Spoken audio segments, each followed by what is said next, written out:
Good morning all. Today we are going to start with the third module, that is transformers.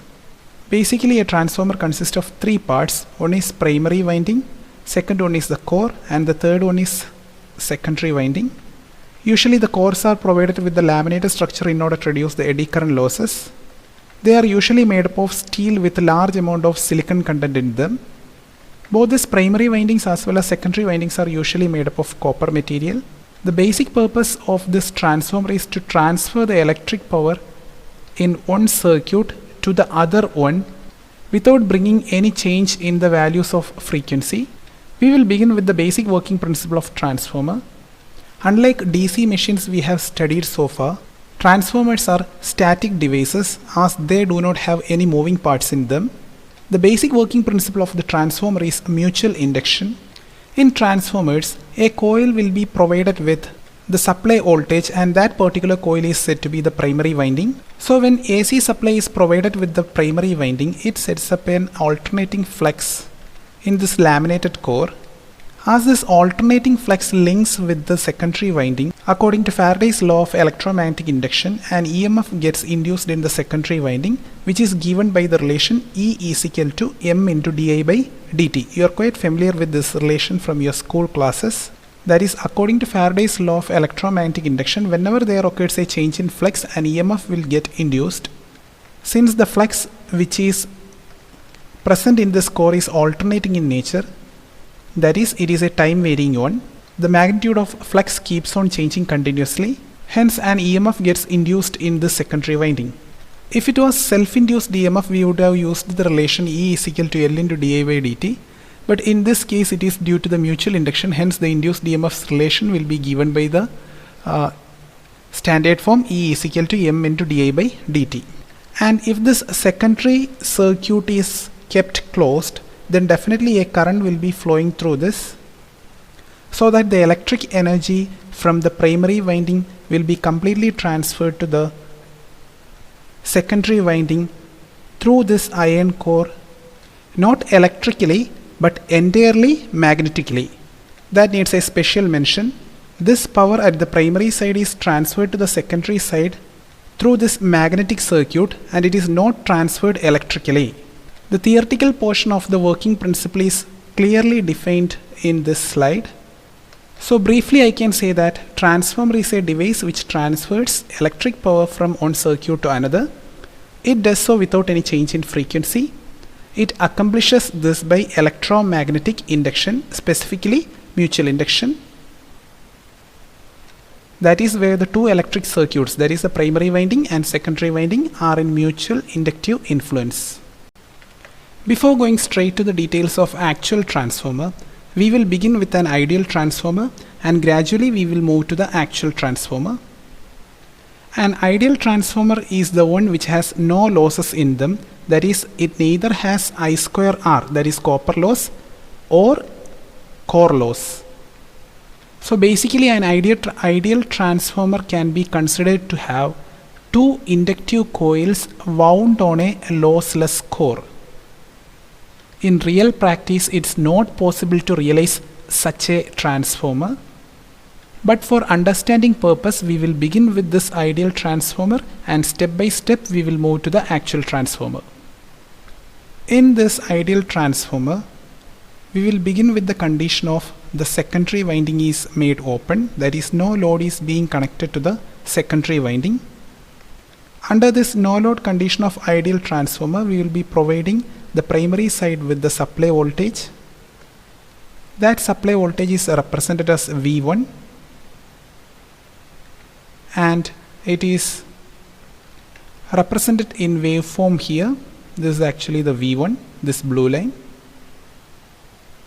So when we are provided this primary winding with the supply voltage V1, definitely a current will be flowing through this primary winding. As both this primary winding and secondary winding coils are considered to be purely inductive ones, so definitely the current which is flowing through this primary winding will be lagging the supply voltage by 90 degrees. That is being represented by this blue line here. So you can see it very clearly. This is the current, that is a primary current waveform. This primary current waveform is lagging the supply voltage by 90 degrees.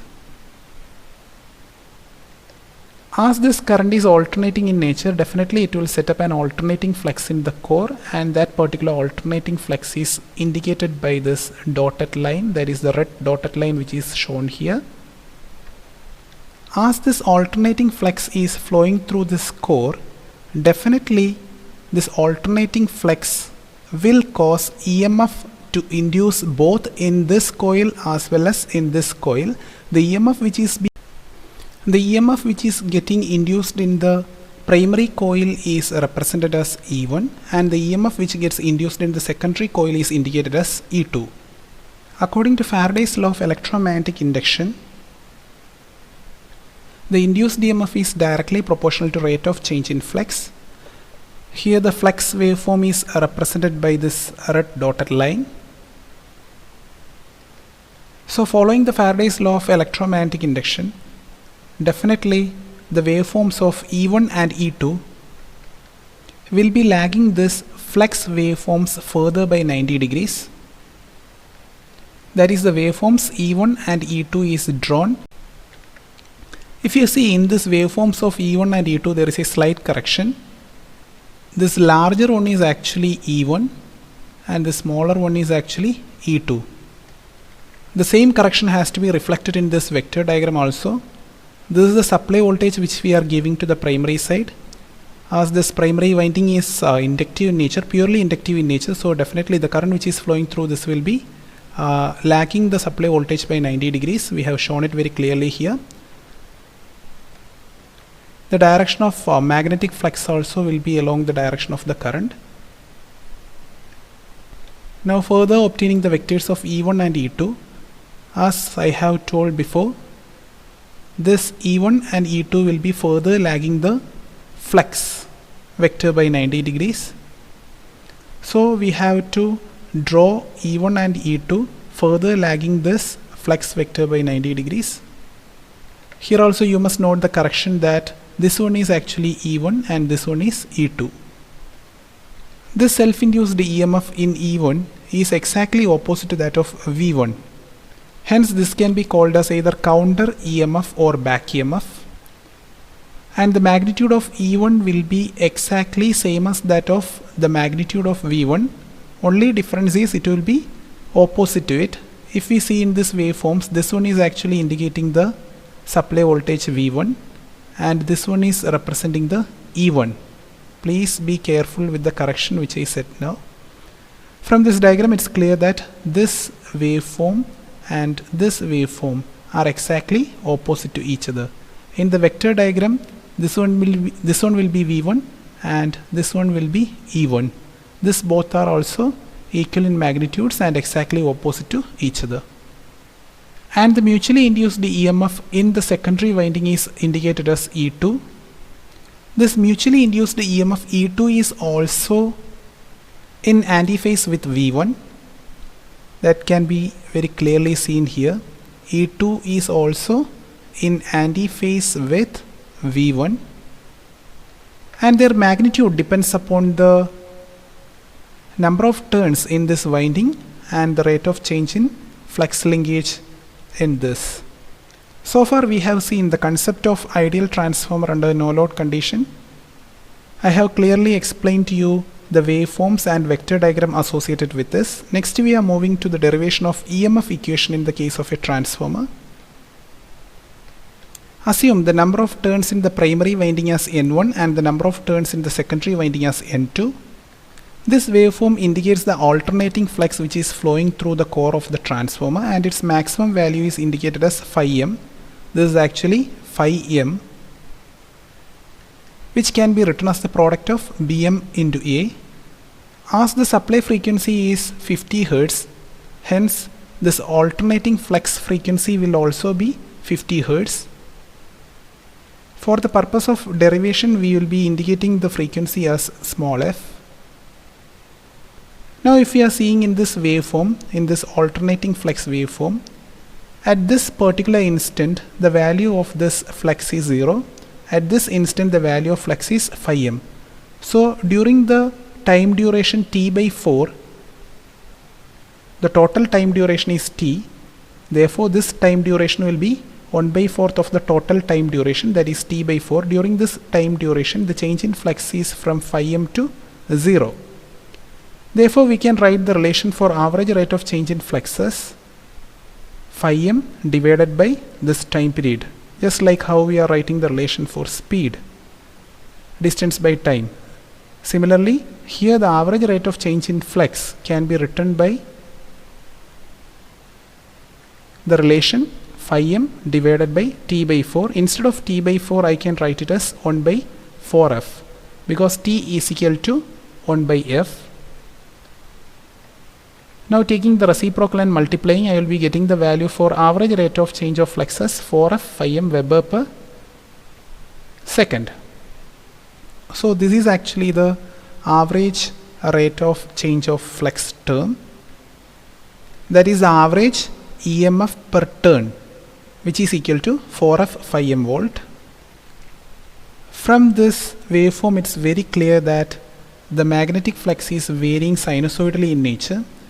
You have studied in your basic electrical engineering course in your first year that for a sinusoidal waveform, the value of form factor will be 1.11. So here you can see the form factor is equal to RMS value divided by average value. You have studied this ratio. So the value of sinusoidal waveform will be, that is the value of form factor in the case of sinusoidal waveform will be 1.11. We have already obtained the average value. From this relation, we can easily calculate the RMS value of EMF per turn, that is 4.44 F into phi m. This is actually the relation for RMS value of EMF induced in a turn. Now, we can easily calculate the value of induced EMF in the primary side, that is E1, by simply multiplying this relation with N1. Similarly, we can calculate the value of E2 by simply multiplying the value of RMS value of induced EMF per turn with the total number of turns present in the secondary winding. In the case of a secondary winding, the total number of turns which are present is N2.